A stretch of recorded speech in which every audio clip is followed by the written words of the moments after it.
participação de Marcos Saldanha, da Rádio Timbira, no Maranhão.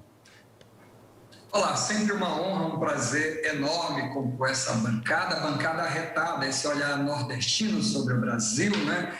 E a minha pergunta é o seguinte, Jefferson, há uma frase atribuída ao Eduardo Galeano que diz o seguinte, vou ler aqui: a justiça é como uma serpente que só morde os pés descalços. E como aumentam os pés descalços e a fome da serpente nesse período que a gente vive, eu queria que você me falasse um pouquinho sobre essa desigualdade legalizada, institucionalizada. Eu vou tirar um pouco o peso da política, que, claro, é indiscutível, mas entrar um pouquinho na justiça, né? Qual é o peso dessa justiça também na questão da desigualdade? Quer dizer, o judiciário também tem sua parcela, que às vezes a gente, no debate político, né, dá uma aliviada para eles.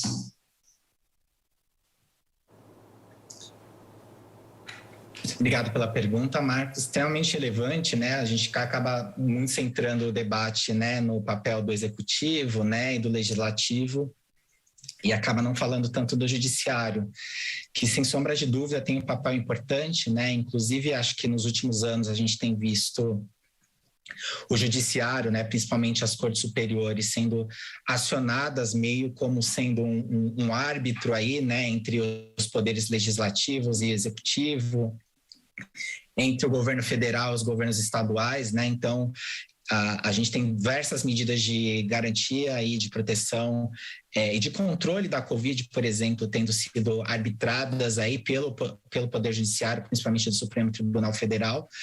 Mas, por outro lado, acho que focar somente nos tribunais superiores acho que é insuficiente, né?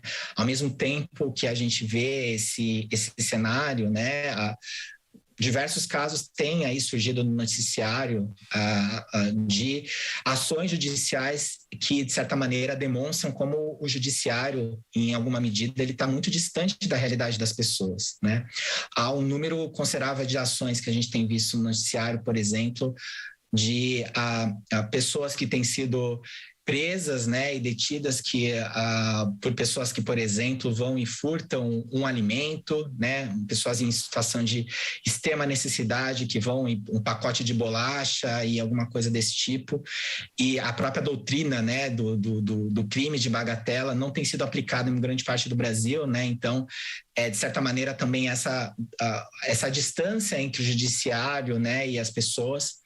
Outro caso que rodou bastante essa semana, um caso de uma senhora, né, que foi detida depois de furtar 2 baldes de água, né, para cozinhar para os seus filhos, né, na sua casa a água estava cortada. Ela pegou 2 baldes de água, né, para cozinhar para os seus filhos, e isso fez com que ela fosse presa. Ela ficou 4 meses detida por conta dos baldes de água que ela utilizou. Na verdade, ela responde aí do processo, não está detida, mas ela responde aí do processo, né? Quer dizer, uma mãe pegando água para cozinhar para os seus filhos, isso em Minas Gerais ainda, né?